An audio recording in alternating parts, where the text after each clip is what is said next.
Hi, this is Elangovan. I'm an interventional GI fellow at Virginia Tech Carilion Medical Center. I'm pleased to introduce Dr. Shah, faculty at Ohio State Wexner Medical Center. A big thank you to GIE for accepting a study for publication and highlighting our results today.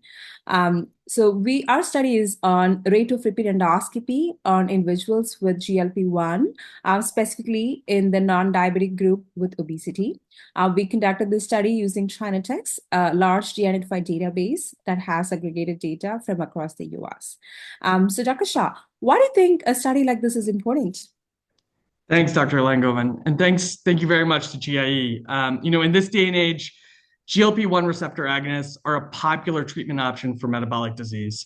So they're known to delay gastric emptying, which can affect the quality of upper endoscopies. So at the time of our study, there was no consensus in the peri-procedural management of GLP-1 medications. The American Society of Anesthesiology Task Force recommended holding GLP-1 receptor agonists for elective endoscopic procedures, regardless of the primary indication for therapy.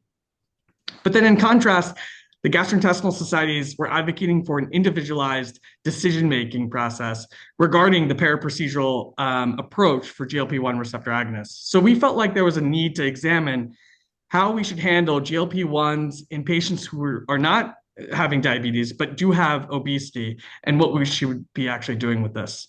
So Dr. Elangovan, can you go over the methodology of the study? Yeah. So for the study, we included adults with a BMI of over 27 who have had a diagnostic endoscopy over a 10-year time frame between 2014 and 2023. We excluded all adults with diabetes. For our study group, we had individuals who have obesity and had at least 3 GLP-1 prescription and underwent an endoscopy at least 30 days later from a prescription. And for the control group, we had individuals who were prescribed other FDA-approved weight loss medications such as orlistat, lorcaserin, naltrexone, bupropion, but were never prescribed GLP-1 and similarly underwent an endoscopy after at least 30 days after prescription. We excluded adults with achalasia, upper GI malignancies, or those who underwent therapeutic endoscopies for hemostasis or dilation, etc.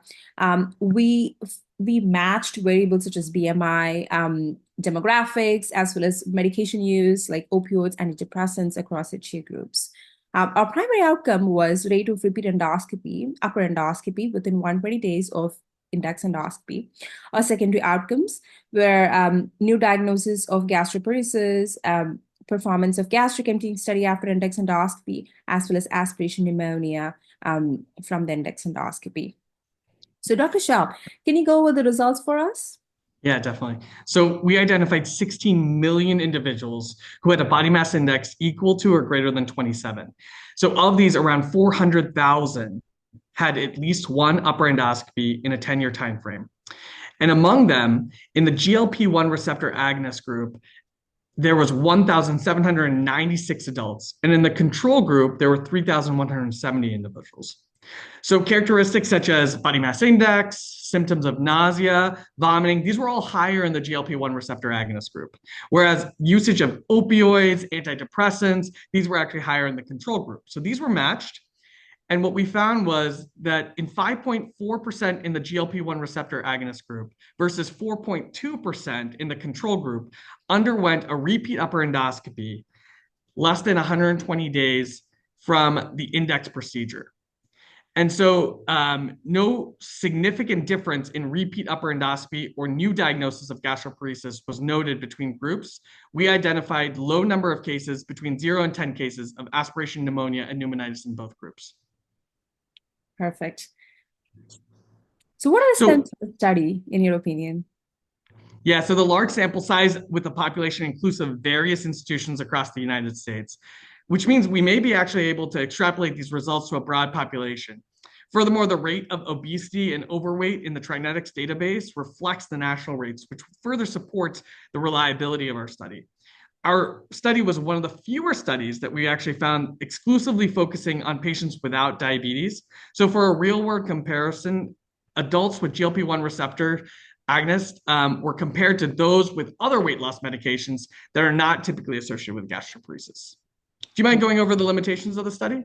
Yes. So when we use de-identified database for this type of study, we will not know when was the last dose of GLP-1, how long was it prescribed, or what happened the night day before endoscopy, what was the endoscopy indicated for, or were there any other reasons for repeat endoscopy, like ineffective sedation or whatnot.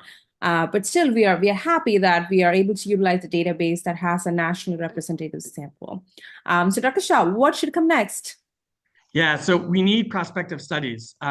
We need to be able to truly see the effect of GLP-1 receptor agonists in patients who don't have diabetes, but really get the granular details of focusing on timing of last dose prior to endoscopy, duration of treatment, whether there's a tachyphylaxis or a normalization of gastric emptying, what are the actual endoscopic findings.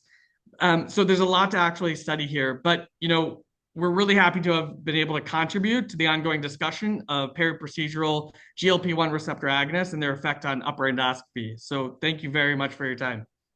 Thank you.